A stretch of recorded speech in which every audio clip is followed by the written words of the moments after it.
کفرگویی آخوند. خدا با ولایت علی تکلم کرد.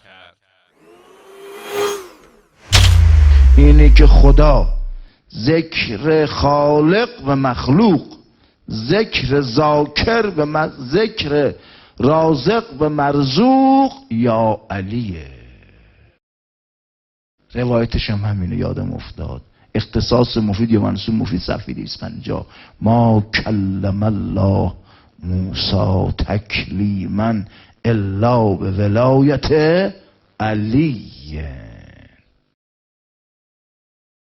از فرش تا عرش که مشخص هرچی در عالم وجود دارد و حرکت دارد و شعور دارد و حیات دارد و به ولایت امیر المؤمنین خوشگلی از اون بره که ما کلم الله موسی تکلیما الا به ولایت علی. خدا که میخواد با موسی تکلم کنه با ولایت امیر المؤمنین تکلم کرد که حالا عقل خیلی. خدا که میخواد با موسی تکلم کنه با ولایت امیر المؤمنین تکلم کرد که حالا عقل خیلی. آخوند در اینجا با بیشرمی و وقاحت تمام به شنوندگانش بیان می دارد که الله تعالی با ولایت علی و قدرت او توان یافت تا با موسی کلیم الله هم سخن شود. سبحانه و تعالی عما یقولون علوا کبیرا. الله از آنچه آنان میگویند بسیار منزه و خیلی والاتر و بالاتر است.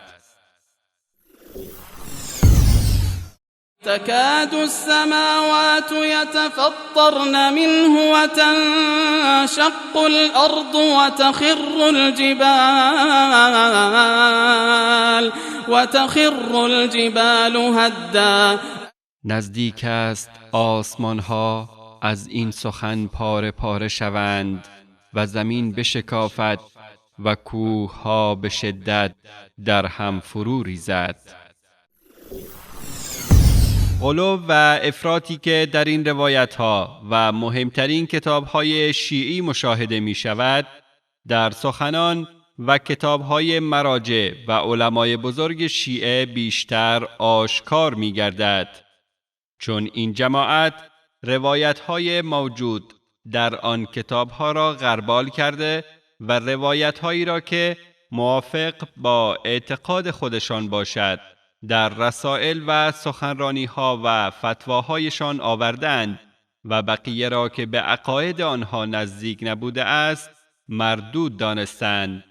و چون با دقت بنگری هر آنچه را که با اسلام سازگاری داشته باشد مردود و جزء تقیه امامان می دانند و همه آن کفریاتی که در تضاد با اسلام است آن را مورد تایید قرار می دهند.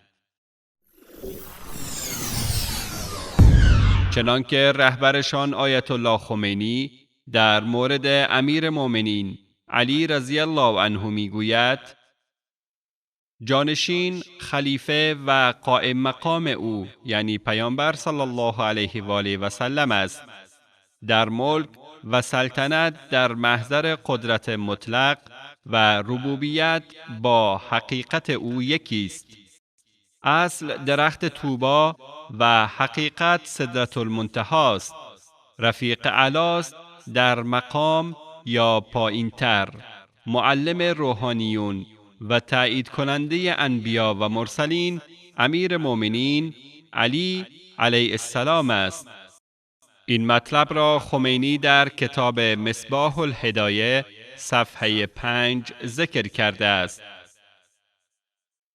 شما می دانید که سخن خمینی که می گوید در ملک و سلطنت در محضر قدرت و ربوبیت با حقیقت او یکی است بدتر از عقیده مسیحیان درباره عیسی علیه السلام است که معتقدند جانب لاهوتی یا الهی با جانب ناسوتی یا بشری در آن یکی شده است.